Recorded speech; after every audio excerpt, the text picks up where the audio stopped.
Ratings agency Moodys has downgraded the embattled Mangaung Metro municipality again. In August, the agency downgraded the Free State Metro by 3 notches from BA3 to B3. Both those are junk status levels. Moodys says that the downgrades are the result of poor governance and management practices.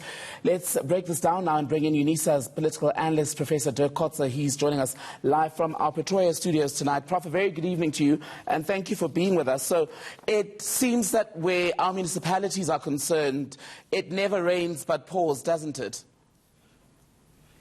Yes, and especially in the case of Mangaung, when it comes now to the rating by Moodys, as you indicated, they were downgraded last year already. Then in December, the Mangaung Metro Council was pushed under administration by the Free State province, and now there was another downgrade. That's not necessarily in line with the other metros. Most of the other metros are actually quite much higher and equal to that of the national rating. But Mangaung is certainly one of the outstanding metros in terms of their downgrading. And Prof, when you look at a metro like Mangaung in the Free State, I could say less glamorous than the eThekwini, Johannesburg, Tshwane, and Cape Town metros, for instance, is the lower level, of course, of glamour, if you can put it that way, for that metro part of the reason why it's been so easy for it to be run into the ground essentially over the years? Well, I won't argue that. I think Bloemfontein, or now Mangaung, always had been in a very prominent position, even in a national sense. Bloemfontein is, for example, the seat of the appeal court, the Supreme Court of Appeal. It has been always regarded as the judicial capital of South Africa before the Constitutional Court was established.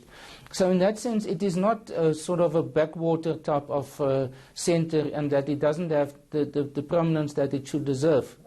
I think what we've seen is, especially during the time of Ace Magashule as the Free State Premier, that there was a general decline in the quality of governance in all the municipalities in the Free State. The same happened to a large extent in the Northwest also. And there, in both provinces, we've seen now that quite a number of these local authorities are put under administration.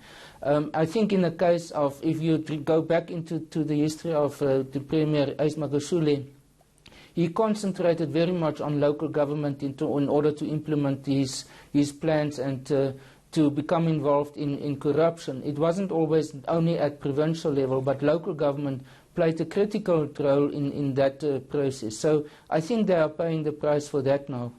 So essentially, are you saying then that Ace Magashule, who's now ANC Secretary General but former Free State Premier for a very long time, cannot escape a degree of responsibility for the decline of the Mangaung Metro? Because you and I both know that a decline or collapse in governance is not an overnight thing. It happens over quite a long period often.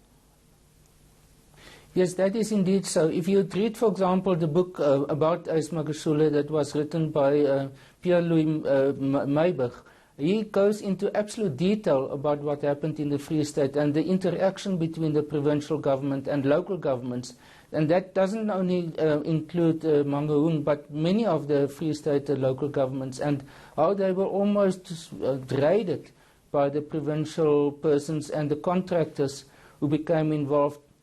For example, in the human settlement, in the provision of housing, in how they had to do an audit on the roofs, the asbestos roofs of houses. That was never done, but millions were spent on that. So there's a good record that already exists about the degrading of local government in the Free State as a province. And you know, Professor Dirk Kotzer, there are people who are listening to you and I have this conversation and say it's one thing for us to highlight the fact that a metro like Mangaung has a downgrade from Moodys, to highlight that it's been placed under administration, but what is the point of it all when there's seemingly just an overall lack of consequences, because behind the failure in governance are individuals who are either completely out of their depth or deliberately running it into the ground? Yes, I think that is the general sentiment that exists at the moment, is that very little is happening in the Free State in terms of consequences. And I think that's part of the narrative of that there must be more happening in response to the state capture inquiries that are happening, as well as the investigations by the criminal justice system. So certainly there's supposed to be much more consequences. In the first instance, in two provinces, and that's the Free State and the Northwest.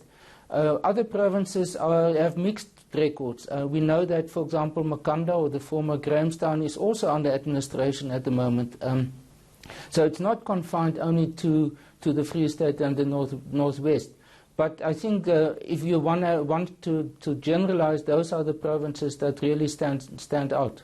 Let's go back just under a year then to the elections in 2019. Both the Northwest and the Free State still saw incredible support for the ANC government, which has been in charge there since the country saw democracy. How do we balance the shoddy state of the two provinces with what is still quite overwhelming support for a party that has overseen the decline of their cities and towns? Well, you see, that's in a sense one of the mysterious situations about our politics, that in some provinces the sort of the more historical loyalty still exists. Well, if you look at Gauteng, for example, there the metros of Johannesburg and Tshwane in 2016, they made the change. We've seen that also in Nelson Mandela Bay metro in the Eastern Cape. So there are already instances where these changes have happened and might be able to happen in future again. But provinces where there was almost a political hegemony that developed over time, like in the Free State, where the stronghold, the power of someone like Ace Magashule was so over-empowering that it did not allow for alternative political views really to develop there. That's one of the provinces where there's still a very strong cohesiveness within the ANC, and I think that really produced the results. But this coming local government election next year is another opportunity for us to really test whether that is still going to be the case and whether we are going to see surprises as in 2016. Professor Dirk Kotzer, my apologies there. I do have a bit of a cough tonight, so thank you so much for bearing with me, joining us from our Pretoria studios. This is Nightline on ENCA.